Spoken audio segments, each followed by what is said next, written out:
A very friendly welcome from Hamburg, Germany, to all participants of this webinar, Reading Behind Bars in Cambodia. My name is Lisa Krolak, and I'm the Chief Librarian at the UNESCO Institute for Lifelong Learning in Hamburg, Germany.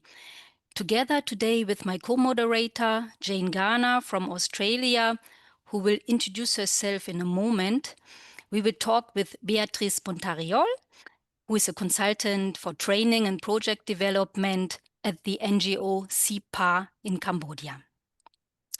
This webinar aims to spotlight the transformative power of education within prison and jail settings for fostering personal growth, enhancing well-being, supporting rehabilitation, and equipping individuals with the skills and the tools they need once released from the prison and jail environment. We firmly advocate for the fundamental human right of education, and this must be upheld for all, so including the prisoners, people who are incarcerated. Before we start this webinar, let me share some words about our last webinar where we talked with Miguel Rivera Donoso from Chile. You might recall, if you were present then, that we had more questions than we could answer in our 1 hour. And it was really nice for me to read the answer that Miguel personally wrote to the participants regarding their questions. I would like to highlight one answer, as I think it's very important. So he received the questions. He received the question if in his prison library work, he gets a lot of public support, particularly when in the public there is this sentiment for prisons should be a place for punishment, you should be tough on people committing a crime. How can such attitudes be challenged and changed? And he answered that the situation in Chile is quite similar and that there's a lot of pressure also from the media and the people in general. They would like to have tougher sentences, tougher punishment, but that this sentiment is very different in the cultural and in the academic world, because there is an awareness, which is also among us, probably all here listening today, that there is the real problem is actually the lack of education, the lack of cultural access, and the deep social segregation that characterizes his country, in his case, Chile. So the question regarding how to change these attitudes, in his opinion, he said the best way is to show success stories. Stories that, thanks to all kinds of activities in prison, which can be cultural, can be sports, can be anything, that you can show how these actions help people to turn away from crime. And these success stories, they should be shared, and I like how he said it, with the same energy and attention that normally in the media, for example, the crime stories get.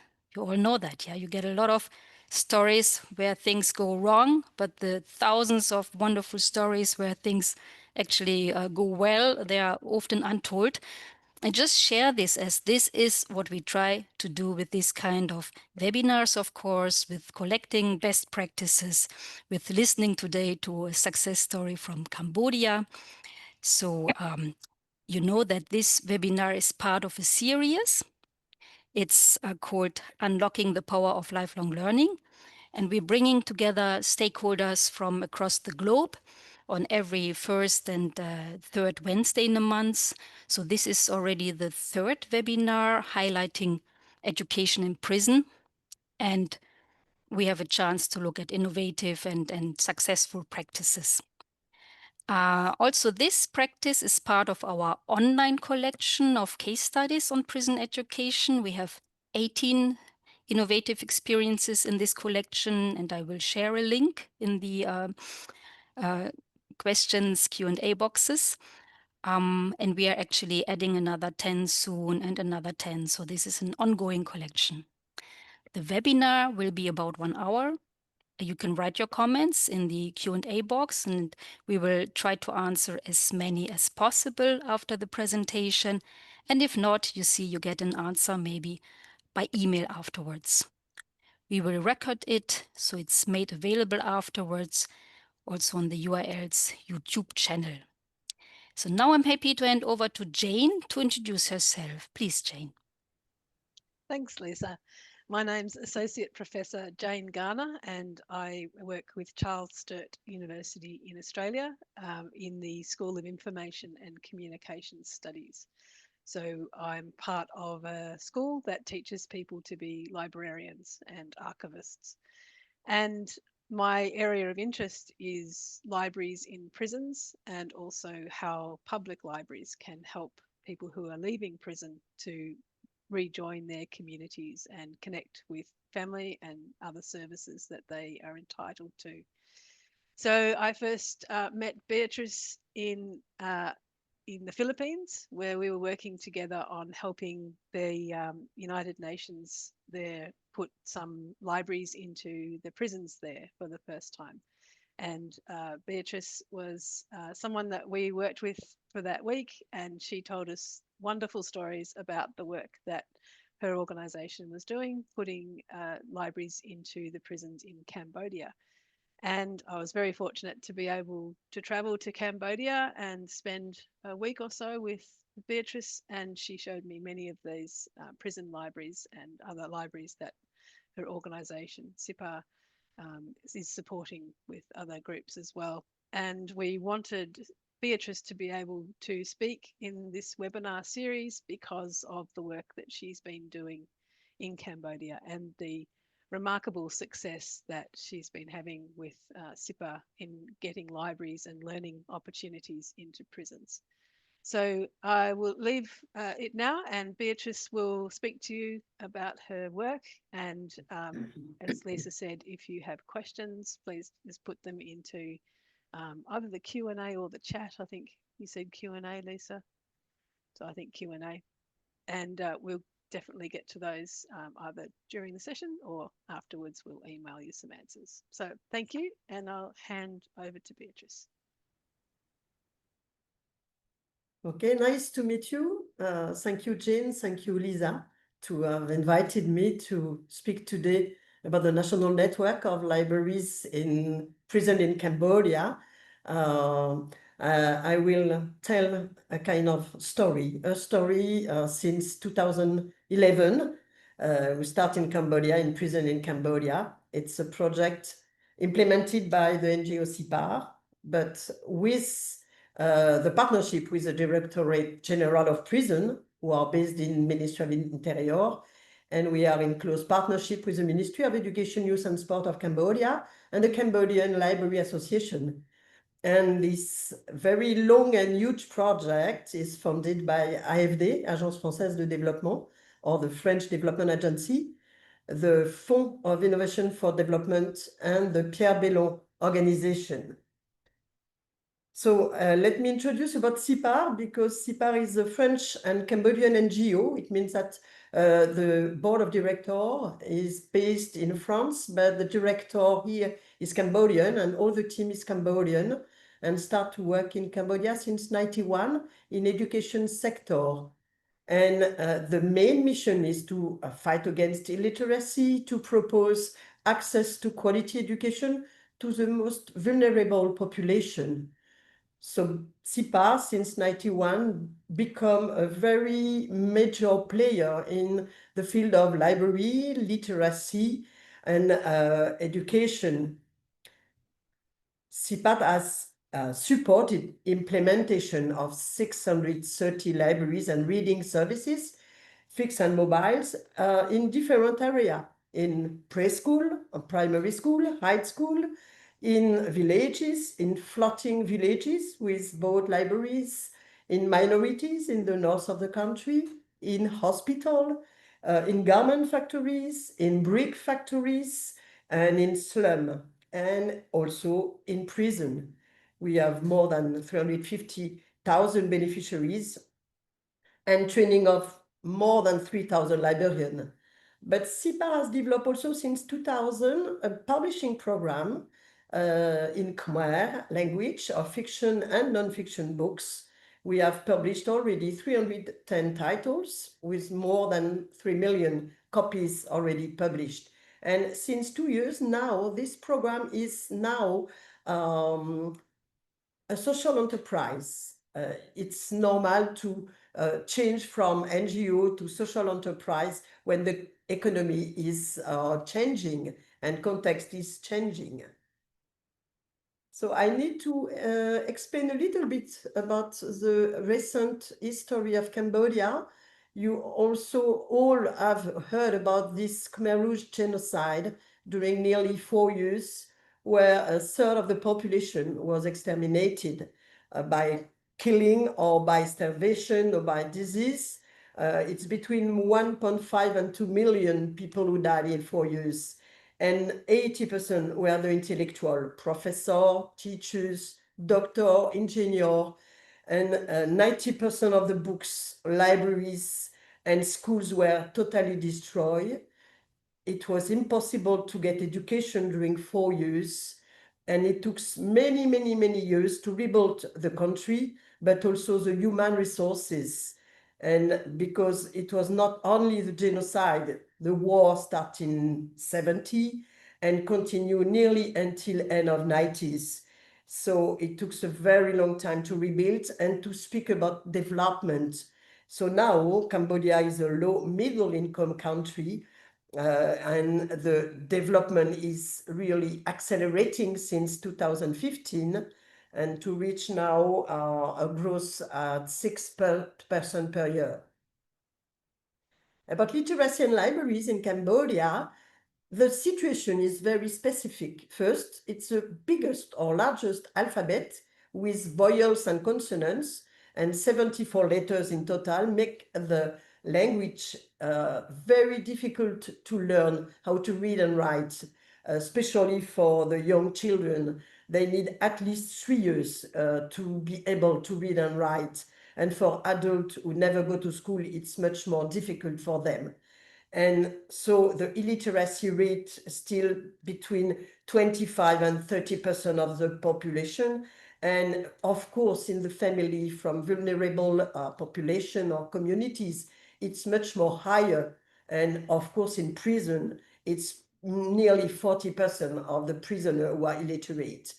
And in the country, the habit of reading is still very timid because the books were destroyed, the children grew up with no books, very few books in school, so the habits of reading is very long to develop. But the National Book Fair every year welcome more and more visitors. It was like 150,000 visitors for the last National Book Fair. So it's a good sign of a change, and we hope that this change will continue. The specificity also of Cambodia is that there is no public libraries. The problem of the Ministry of Culture, they don't have enough budget to open public libraries. So the library exists nearly only in school and university or supporting by international organization and NGO. And the role of NGO is still very important in this sector to help Ministry of Culture and Ministry of Education to develop libraries and reading services for the population. About prison in Cambodia, now 28 prisons. Among the 28 prisons, 4 are correctional center. It's National Correctional Center for prisoners who go through a trial and are in a phase of reintegration preparation. And all the prisons are under the Directorate General of Prison, under the Ministry of Interior and not the Ministry of Justice. So it means that the prison officers are trained in the police academy, and there is no link between justice and prison. That's maybe one of the problem for the management of the prison. And the biggest problem of the last 10 years, it's the number of prisoners. It was 15,000 in 2015. It was, I will say, a rate quite normal for a population of 16 million of inhabitants in Cambodia. But now it's 53,000 in 25, because since 10 years, there is a huge campaign against drug trafficking. And since the beginning of this year, they arrest 12,000 drug trafficker. It's not necessarily huge trafficker. It could be methamphetamine, ketamine, and this kind of drug that most of the workers need or want to take in order to work a lot.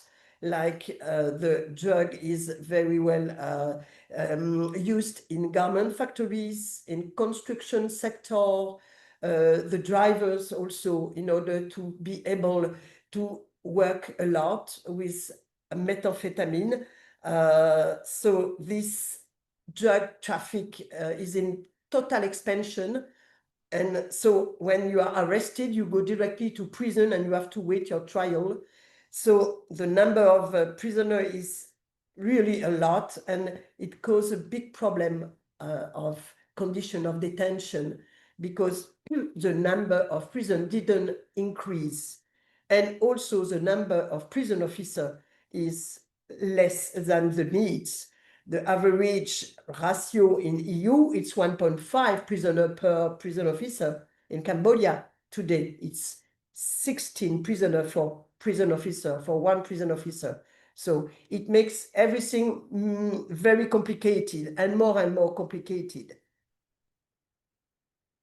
So now I will speak more about the project, and at the origin, the first library that you can see on the picture in Battambang in 2004 was a small initiative by a Buddhist NGO who support the creation of this very teeny library, and ask Sipar to help for the management and the training of inmates to organize the library.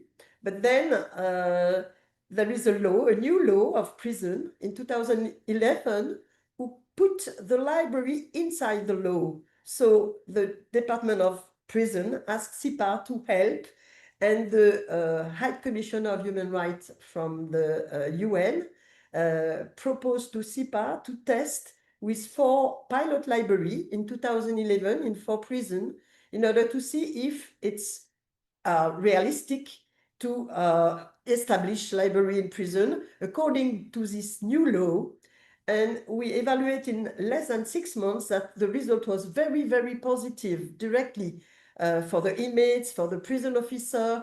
So the prison library was written or planned inside the National Strategic Plan of the Directorate General of Prison for 5 years. And since 2012, it's renew every strategic plan of 5 years, renew the role and the importance to establish and to manage library and educational services for inmates in all the prisons of Cambodia.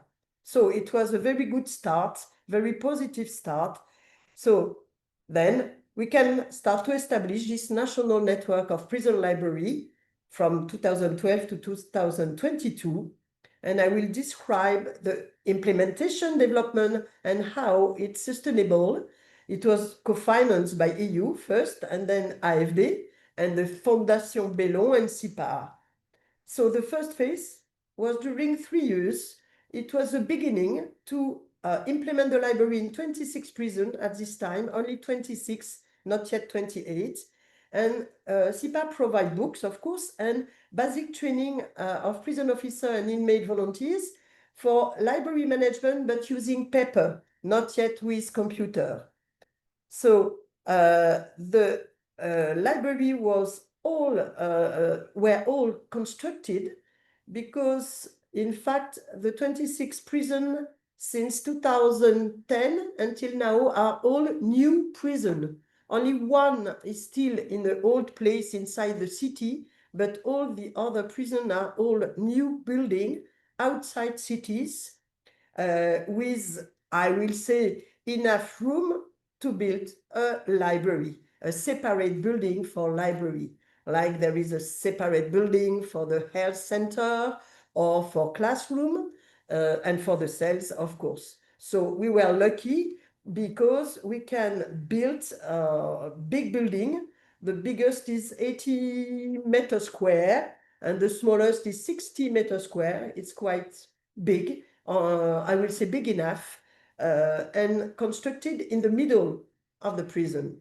So for inmates, it's very easy to go to the library. It's not in the floor or in an area impossible to join.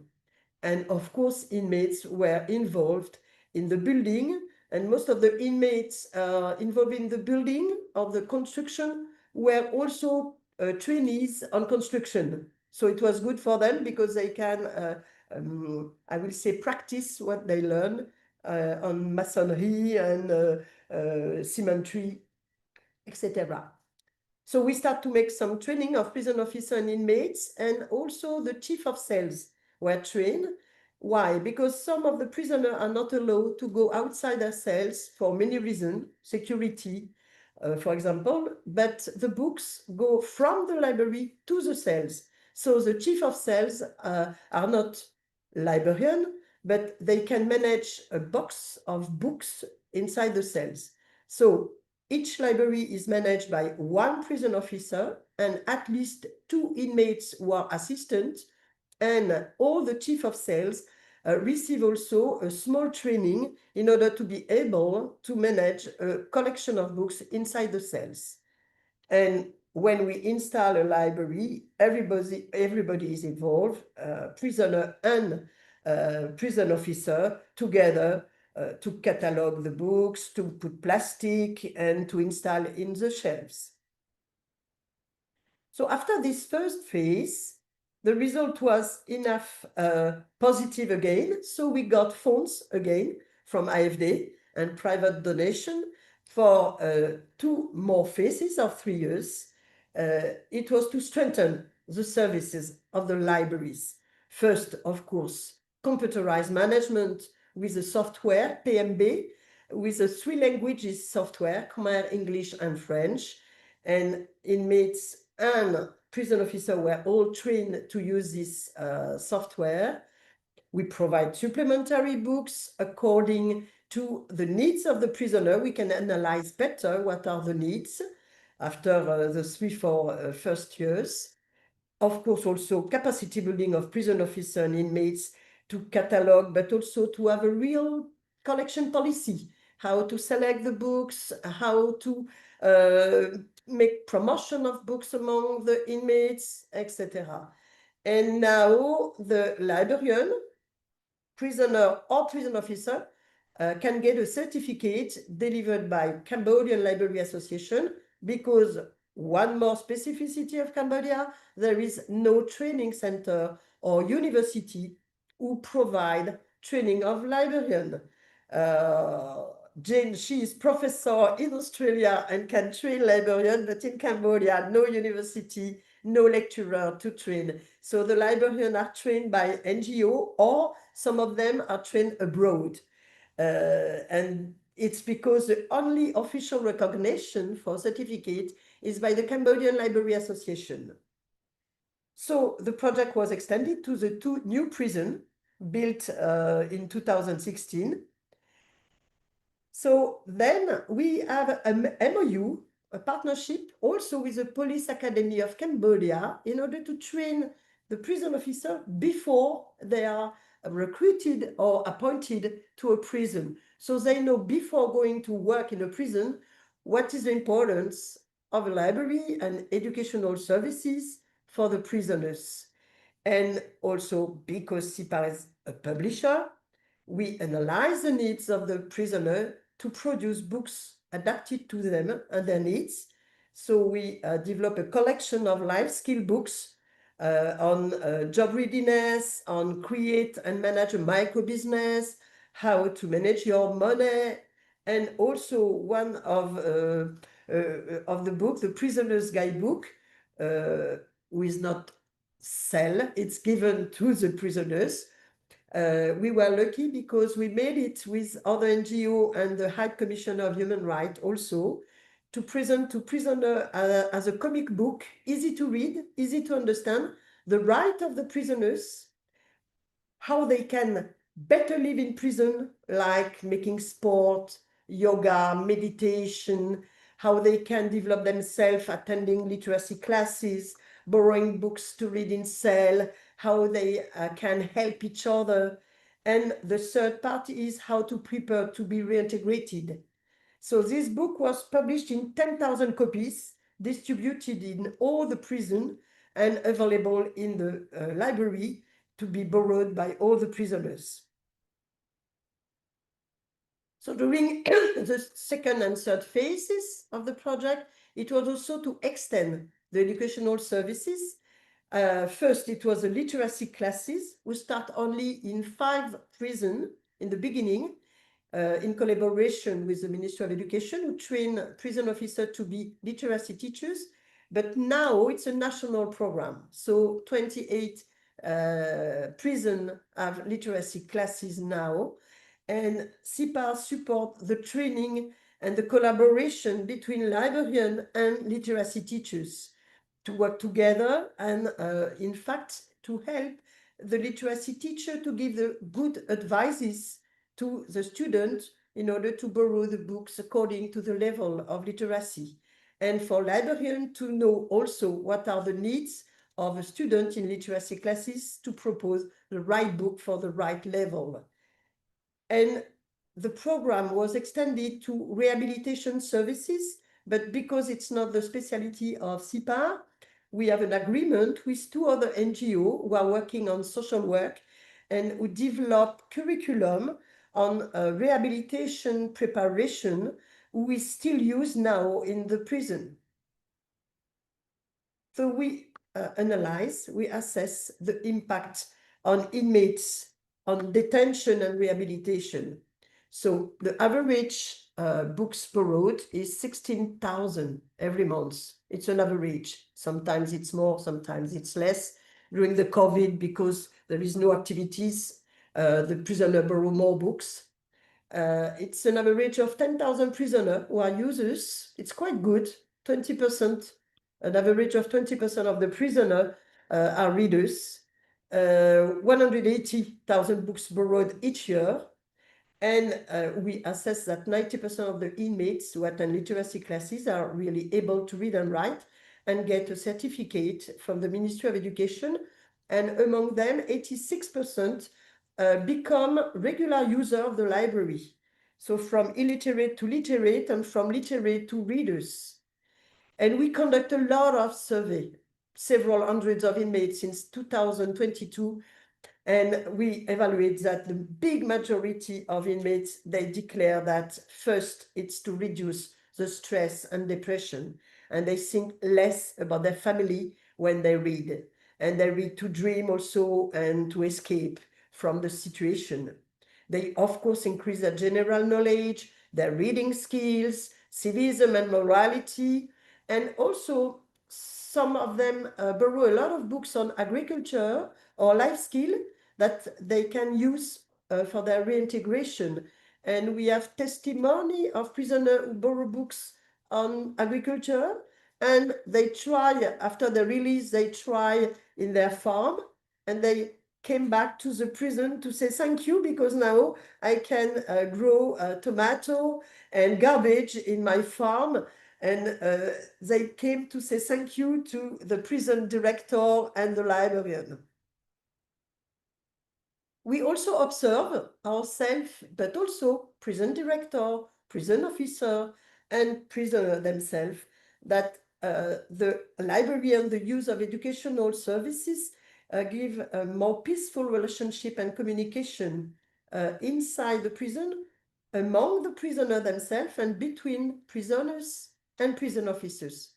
A big development of solidarity, like the prisoner who know how to read, they can read aloud in the cell. For prisoners who are not yet literate, the majority of directors of prison declare that the decrease of violence and aggressivity. The majority of inmates say that they have a better self-esteem and confidence, but also some prison officers declare the same. They feel more confident on them with this new function as a librarian. And it's very impressive to see when you are inside the library, to see the relationship between the prison officer and inmates who are librarians, who behave like colleagues. And they help each other, they trust each other, and they are, very friendly. And also for prison officer to be librarian or literacy teacher, it's a huge better status, because you know that in Cambodia, to be a teacher, it's very special and high value for the society. So for some prison officer who used to be only in charge of security, to be in charge of development of education for prisoner, they feel really like they have a mission, and they feel very proud of that. And it changed also their relationship among themselves. So now the prison library are sustainable. It means that the General Department of Prison, or Directorate General of Prison, is in charge of all the prison library network as a coordinator. It means that we train at least 10 prison officers from the Department of General of Prison, and they are able to make catalog. They are able to give advice. They know how to use the software. They know how to collect the data, how to analyze the data, to, you know, to make some reflection on collection policy. And inside each prison now, the prison director is totally aware of the importance to develop the library and to maintain the service. And prison officer, librarian, but also the prison officer in charge of education are able to manage the library, and also to train new inmates to be librarian, because some inmates are released, so need new inmates librarian who are trained directly by the prison officer. So the partnership between the Directorate General of Prison and Ministry of Education is a guarantee for sustainability. So the importance of literacy classes, the importance of the involvement of Ministry of Education it's crucial for sustainability, because Sipar will not be there forever and ever. So, and Sipar is now a technical advisor for the library part, and upon request and according to the needs. So in 2022, we decided to go further and to transform the library into multimedia learning centers, because it's a national policy of lifelong learning, and the Lifelong Learning Committee with the Ministry of Education opened lifelong learning center in community. And so the Ministry of Education thinks that, oh, what? The learning center in prison is like a lifelong learning center in community, because the prisoners are citizens like the other, and they have the same rights. Of course, they don't have freedom, but they are free to learn, to develop themselves, and to prepare their reintegration. So to go further, we have this new project during 3 years, and with library, literacy, digital lab, cultural activity, and reintegration preparation. So the library services continue, because it's very solid now, and the technical support is according to the needs by Sipar and Cambodian Library Association to provide certificate for the new inmates who are librarian. The literacy classes now is a national program supported by the Ministry of Education, and 1,000 students per year get the certificate from the Ministry of Education. And they have the level 6 and of primary school. So it's quite good. So we start also to develop and partnering with artists, journalists and authors to start new cultural activity. It was very new.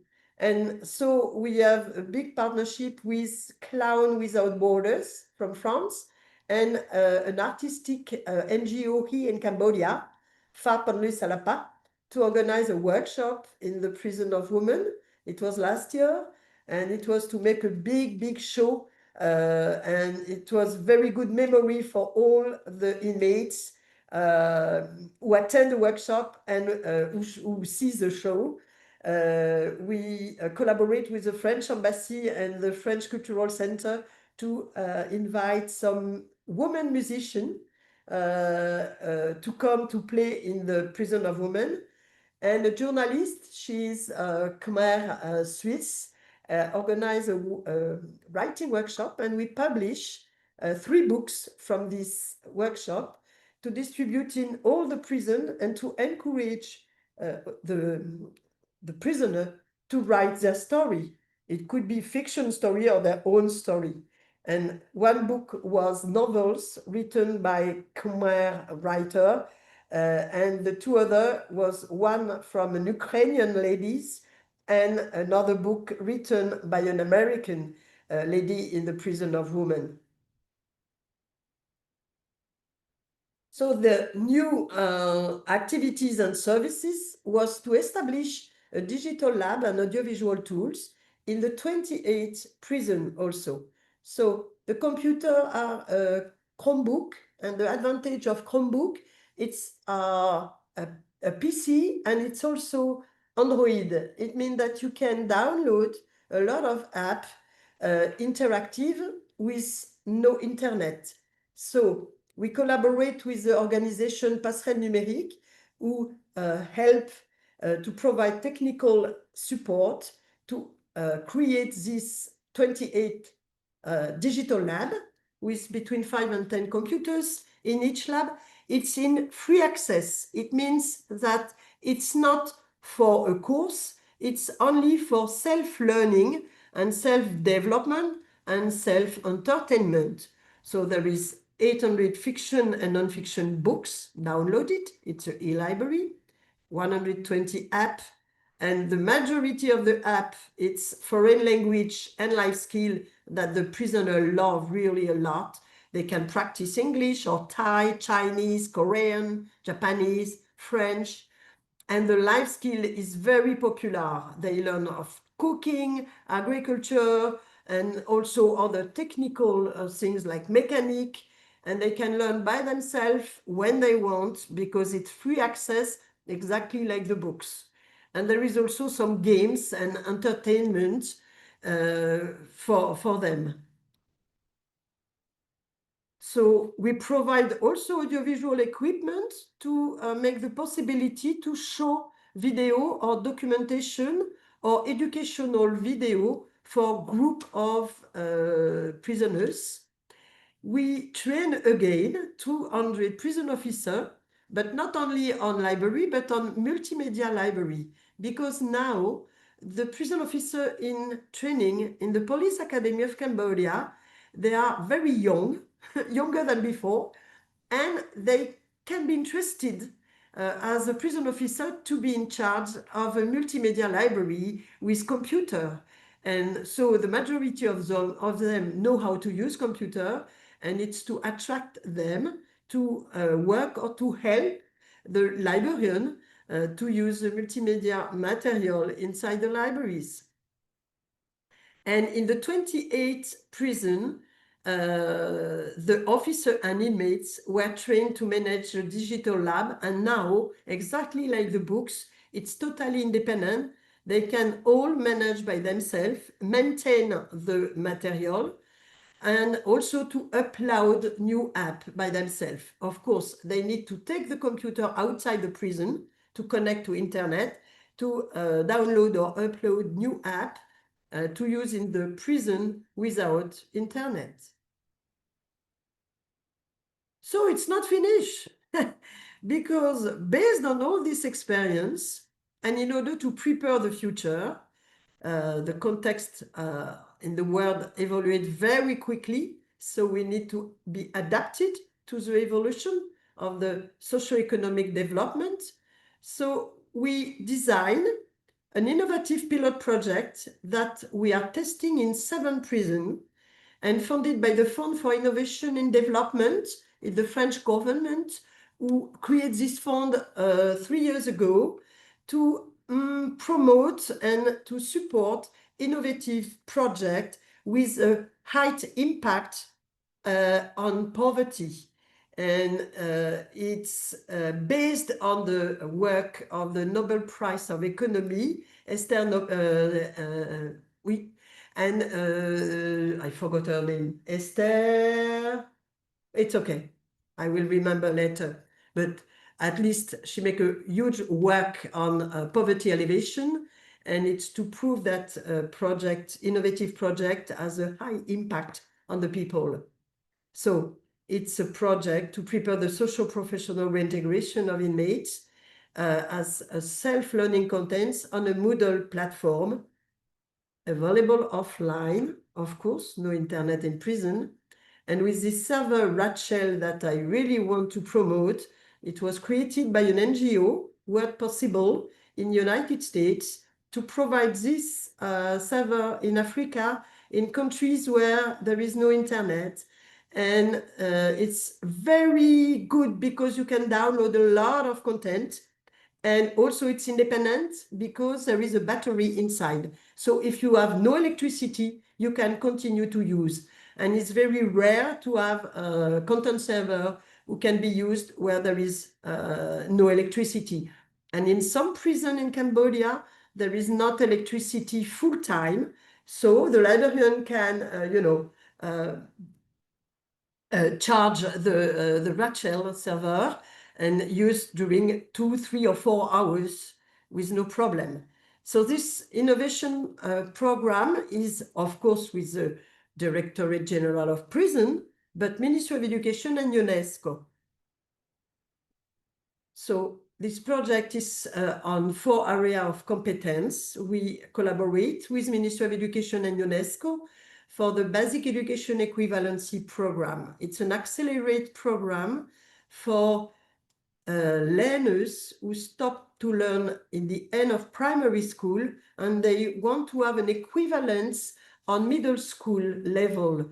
So the accelerate program is 3 months with only 7 matières, 7 disciplines: math, grammar, physics, chemistry, geography. So, and they pass the certificate who open the door to vocational training center. You cannot enter to the traditional high school because it's an equivalency program, but they can attend vocational training to have technical training with high quality and a high certificate from the Ministry of Labor and Vocational Training. We test this basic education equivalency program already in the 7 prison, and in 5 of the prison, they already passed the exam, and you will see the result after. So the second competence is basic English skills, level 1 and 2, and the certificate is delivered by a private university because it's not yet recognized by the Ministry of Education. It will be the second step, but this Panyasa University is very famous, and the inmates who are learning English are very proud if they get this certificate because they can show to their family. And they can say outside that they learn English online. They don't need to say that they learn English in the prison. That's a big advantage of this Moodle platform with available offline in prison. There is also the basic IT literacy, which are in Microsoft, like Excel, Word, PowerPoint. But the same, the certificate will be delivered by a training center. And again, the one who gets this certificate can say to his family or the relation that he got it online. And the last one is the soft skill that Sipar develop, but in partnership with other organizations. It's to prepare socio-professional reintegration. It's video with quiz and test, and it can be used by each inmate himself with the computer, or it can be used by the librarian, by a group with a video. And it starts to be very welcome by the inmates and the prison officer because the content are totally tailored, adapted to the real situation of prisoner.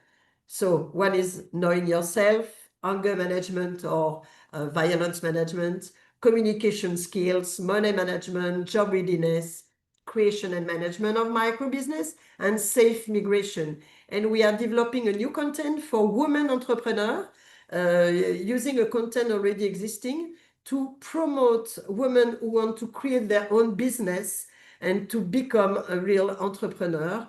And it will be tested in the prison of women next month. So for this pilot project, we need a strong capacity building of prison officers who are librarians to be able to manage, support, and supervise the learners, because it's different from library. Library, it's free access, so you don't need to assess, to evaluate, or to control the learning. But with this new project, as it's real learners, they have their name, their password, and they have test, pre-test, and control and quiz and final test. So the prison officer librarian need to be very well trained. And we train also volunteer tutors. In fact, the majority of tutors are inmates, because some of the inmates have a high level of education and can help, like you see on the picture. One tutor is helping a student on BIP, on mathematics class, to support and help and encourage the learners. We coordinate with the provincial employment agency. We call that job center. And you see on the picture below, the man in a shirt, blue shirt, who stand in the front of the prisoner, present the role of the job center to provide information on the job market to the prisoner. So the prisoner, when they are released, can go directly to the job center to get information, advices, soft skill to get a job.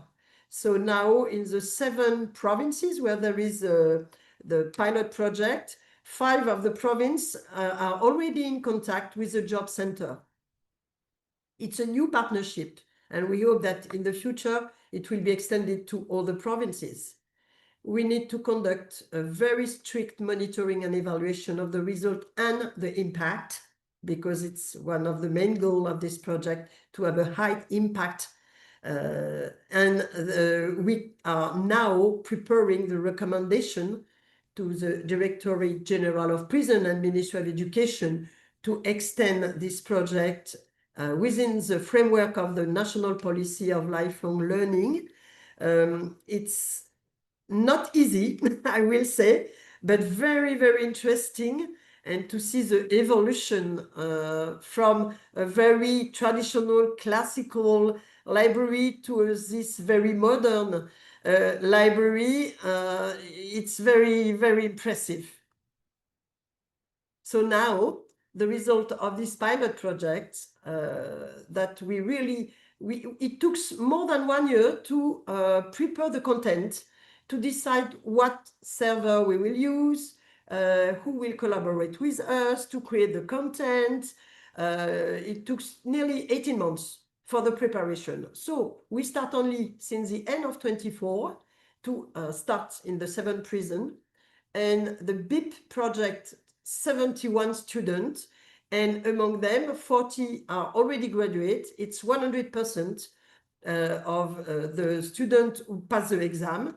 So it's a very good result, and UNESCO and Ministry of Education are very proud of this result, because in the community, it's not this level of success. Of course, the prisoners have more time.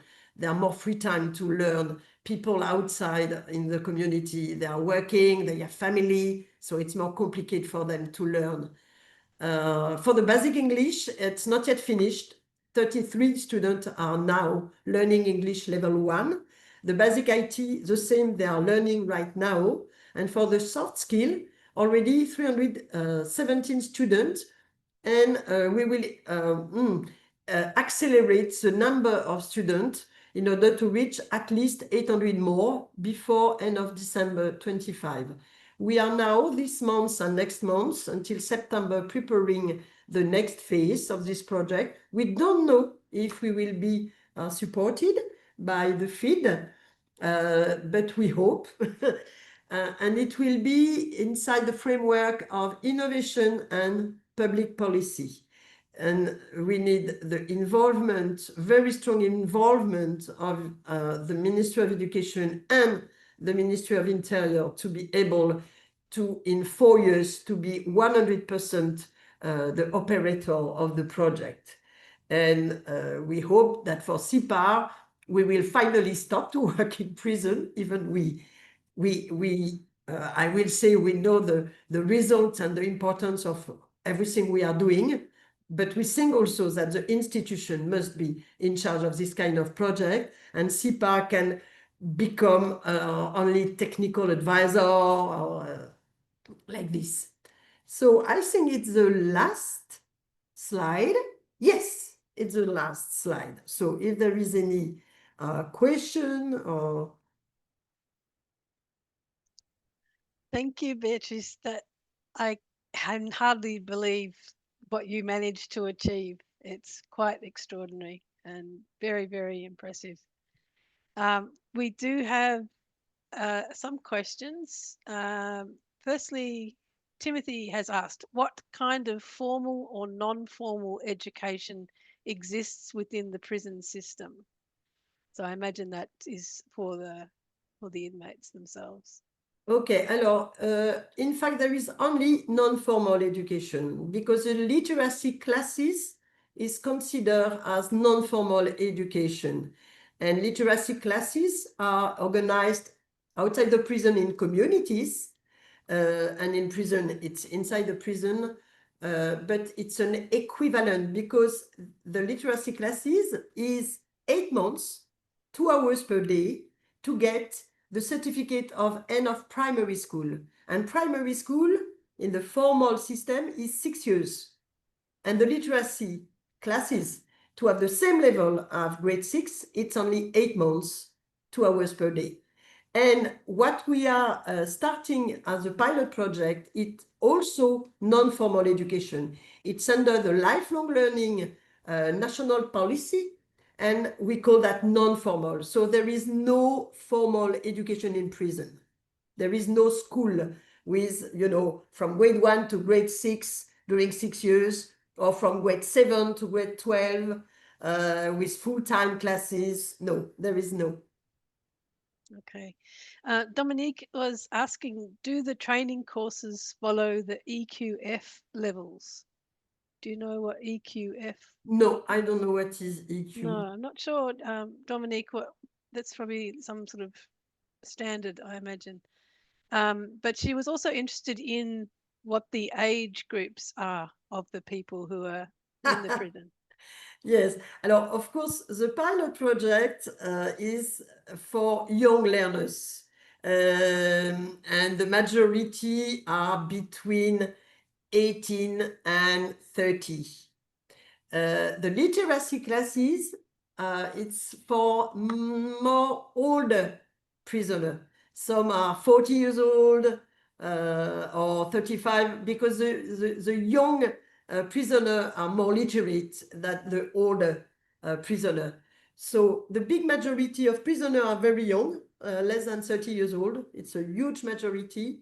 The same, it's 80% of the prisoners are for small sentence, 2 years for drug trafficking. So it's not big gangster. There were seller of small drugs outside the garment factories, and the police catch them, or they stole a telephone or a motorbike. And it's a not very long sentence for the majority of them. But I will say that the average, the youngest are 16 years old. It was a case of 2 women in the prison of women who attended the BIP project. They were 16 years old. They are juveniles until 30 years old for the majority of the prisoners who attend this learning program. Okay, great.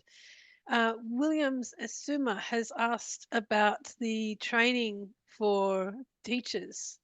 In what way were they, how did you build their capacity? And do you follow up with their training, and are there any mentoring opportunities with the teachers within each other? Alors, the literacy teacher, it's prison officer who are trained by Ministry of Education, not by Sipar. So it's an official training of 10 days. And it's the Provincial Office of Education who follow up the training and who assess the student for the certificate. But for Sipar, we are training only librarian and inmates. And for the prison officer, it's a collective basic training. They are all together during a session. And then we organize at least 2 workshops per year where all the prison officer librarians are together to skill exchange. But after, it's personalized training according to needs. So some of the officers say, I don't feel comfortable with the software. Could you please train me again? So if we can, we go to train according to the specific needs of each librarian. But some of the prison officers are librarians since more than 10 years, and I can tell you, they are really librarians. I mean that you can put them in any kind of library. They will tell you about the catalog and how to manage the borrowing and return. So, and they are able to train new inmates librarian also. Great. And Dominique was also interested in the whether you are tracking if the inmates are able to get jobs after they leave because of the work you do. Very interesting question, because we are preparing the phase 2, because to assess the impact of a project in prison, you have to assess outside the prison. Inside we can, of course, because we conduct interview and survey on the feeling of the prisoner before they're released. If they feel more comfortable, more confident, if they know what they will do, if they are able to say, I need to have this kind of training to be ready for this or that. Okay, so we can assess the preparation of reintegration mentally, psychologically, socially, and professionally. But after, when they're released, it's very complicated to contact them. A majority of prisoners don't want that we contact them. And even we have the telephone number of their family. If we try to call the family, no answer. They change the province, or so now there is no feedback on what's going on for prisoners who are released. Only the prisoner who come back to say thank you to the director of prison for the very interesting journey in your prison, but it's very rare.